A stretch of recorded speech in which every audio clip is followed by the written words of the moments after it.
Welcome to Tekedia Mini-MBA. I'm Ndubuisi Ekekwe. In this conversation, we are going to take a summary of the things that we have studied over this program. I've called it the call to execution. Of course, it's a very important element because at the end of everything, there is something that is very critical. And that thing is that we have to go to the market and actually make to happen the things that we have been taught. So we have learned innovation, and we have also seen that innovation is different from invention. When the idea has not been commercialized, it cannot be called innovative because innovation is equals to invention for commercialization. And across human history, only companies that have shaped or moved the basis of competition can actually be called companies that have innovated. When you bring innovation in an economy, when you bring an innovation in a business segment, you bring an innovation in an industrial system, you begin to see how you can bring that efficiency in fixing that friction which exists in that marketplace. Because if the purpose of farms is to fix friction, your capacity to do that in a very clever way is actually why you could become a great company. We look at some companies that have done that at a deep level and how they have been able to move beyond the needs, expectation of customers to the level of perception of customers. By doing that, they reshaped the ordinance upon which their particular market systems were governed.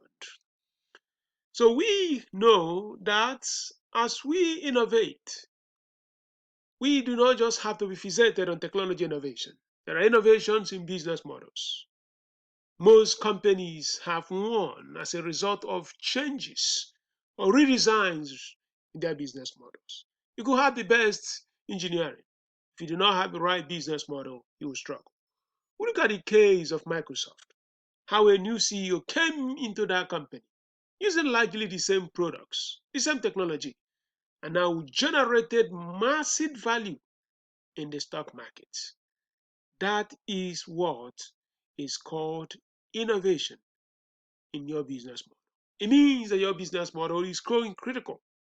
We also look at branding, marketing innovation, how a simple sticker on Intel, invented by Intel Inside, on Windows laptops and desktop, changed the trajectory of the Intel microprocessors. So there are business strategies and framework. Look at the double play strategy. We look at the one oasis strategy. We look at all evolving business models, the aggregation constructs. These are things that are enabled as a result of our immersive connectivity in the digital space and how these new strategies and frameworks are changing how organizations recombine these factors of production to bring efficiency in the market systems upon which they are participating. How can you start an e-commerce company without a double play? You realize that a pure play e-commerce has never really worked anywhere in the developing world. We look at the reason why, as you create value for customers, you must find a way to capture value for customers. It's not just that Skype is making it easy for you to make a phone call. Are you capturing value in that process of helping those customers? Skype has been a wannabe sojourner. One company owns it, another company buys it, another person uses it, and they keep getting tired because Skype has struggled to create value for itself, even though it has created value for customers. I do not want you to be like that. I do not want you to lead a company within that construct. That's why you need to have the capacity to bring a new dimension in your business system. You look at your strategies, you look at your frameworks. We look at many of them. And as these things are happening, we also understood that there are technology redesigns that are changing everything that we are doing in the world of commerce and industry. If I tell you today that the best bank is not a bank that uses technology, but a technology company that offers banking as a service. I tell you that the best insurance company is not a company that offers insurance services by using technology, but a technology company that does the business of insurance. And we are entering into another dimension with artificial intelligence. And we've also seen how cloud computing in this age of COVID-19 pandemic made it possible that even when companies could not go down to their respective offices because of the lockdown, they could operate because the business was in the cloud. So looking at new ways of organizing data, sharing data, doing things through blockchain, data management, data analytics, we look at this technology. We look at them because the world is becoming a business that is powered by technology. And these are technologies that are going to become important in changing everything that we are going to do in this 21st century. Look at the capital markets. At the end of the day, it's all about the alpha. It's all about the money. It's all about the naira. It's all about the kudi, obego. It's about the money, ladies and gentlemen. Investing, fundraising. How do you do it great? And I'll tell you that this was actually one of the greatest moments in this program because the gentleman Aziz Lawal that ran this program for us was able to take us into a dimension of what happens in some of the finest investment banking firms in the beautiful city of Lagos. He took us into an excursion, helping us understand how these things happen. It was marvelous. Then we now going through that process, then the pandemic happened. The world now went into paralysis. And what did we do? We quickly changed our curriculum, our syllabus to accommodate the changes that were happening in coronavirus economy. So we look at a playbook. How could you have survived it? How could you survive it? How do you deploy your resources? How do you combine and how do you recombine those factors of production within a domain where there was massive paralysis around the world? He said this is something a CEO, a founder, entrepreneur, a project champion could do. Then we took some lessons, innovation. Companies, institutions, universities, governments that have brought elements of innovation that we can learn something. You know, this is critical because he took it really down. He made it possible.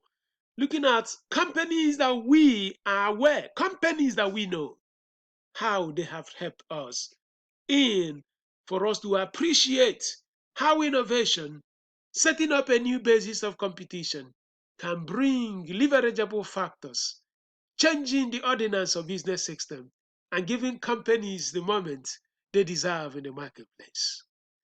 Then we took a week purely to look at lessons, have webinars from Monday to Friday, Monday to actually Saturday. The morning we spend 30 minutes to 40 minutes answering questions, helping our members to understand things and learning from that process.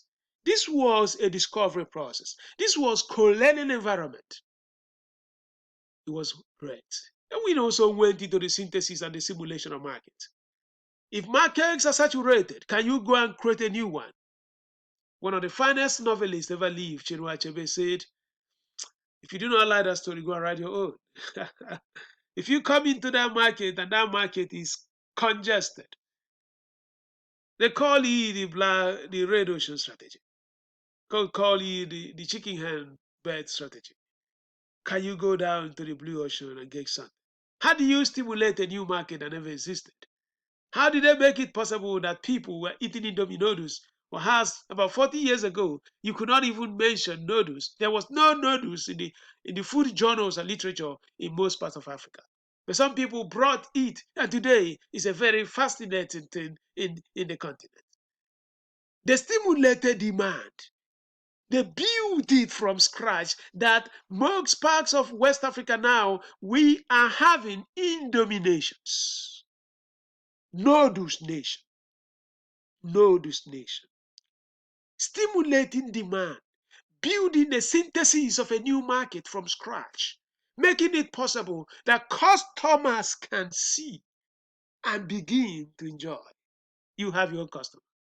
And I'll tell you something, we have an element of that during this pandemic, because the first time I got a notice from the Johns Hopkins University, there wasn't something they're saying to the Alumni Association. I say, hey, I told my wife, hey, baby, it seems really that people are going to be staying home for a long time. Maybe I should just put on Mini-MBA. I was actually in the airport lounge in Abuja, flying back from Nigeria with my family after Christmas. And just like that, having that knowledge that a kind of pandemic was possibly coming, that's how we started the Tekedia Mini-MBA. It's a stimulation of a market, because everyone will say it doesn't work, learning through the web. But you have made it to work for us, because whenever you have a gathering of hundreds of people, you know that is a validation. So we look at winning in business, we look at a series of foundational constructs, practical lessons of how people, legends that have built businesses of old, and even people that are building the businesses of today, what they have done. So it took time on sales and growth, sales management, driving growth, building the bottom line, building the business. Because at the end of the whole things, you need to generate revenue. Because any business that cannot generate revenue dies. Because if you cannot generate, you can't drive profitability. And if you cannot drive profitability, you are not sustainable. We look at sales, we look at growth. He was taught by one of the best in that domain. So we look at supply chain. It was one of a great moment there to looking at how a man who ran supply chain in the military taught us supply chain and logistics. If you can do it during the time of war, you can do it in the peace time. I'm from Ovim, the land of generals. They used to tell you, if you can do it during the war, we can do it in peace time. It means if a guy that ran the military supply chain during warfare or during the time of chaos, he could actually teach us how to do it during the peacetime. Then scaling, the marginal cost, the scalable advantage. How do you build a business upon structures that make that business to actually scale? How do you make sure that your marginal cost doesn't become the shape of every fixed cost? I could take you back to economics in secondary school, specifically in your fourth year or the first year of your senior secondary. If your marginal cost continues to ramp down as you grow that business, possibly you are running a digital business. It's a positive continuum that does not have any ability for it to stop, because it becomes an organic system, an anabolic process that doesn't have any element of catabolism. Ladies and gentlemen, it has been my great privilege and honor to have worked with you on this discovery and this excursion. And as we sign off for Tekedia Mini-MBA First Edition, I want to tell you that we will be here. We will not be far. If there is anything we can do together, let me know. My team, I know, they are working very hard. In short, our email system runs 24/7. Those in the United States run in the evening while people are sleeping in Nigeria, those in the shift. Because what we want to do is to become an environment where when people ask for anything, they will get it. Because we want to build a community here. Don't stay far, and let's keep it going. Innovation, growth, execution. Have a profitable year ahead. Thank you very much, Ndubuisi Ekekwe.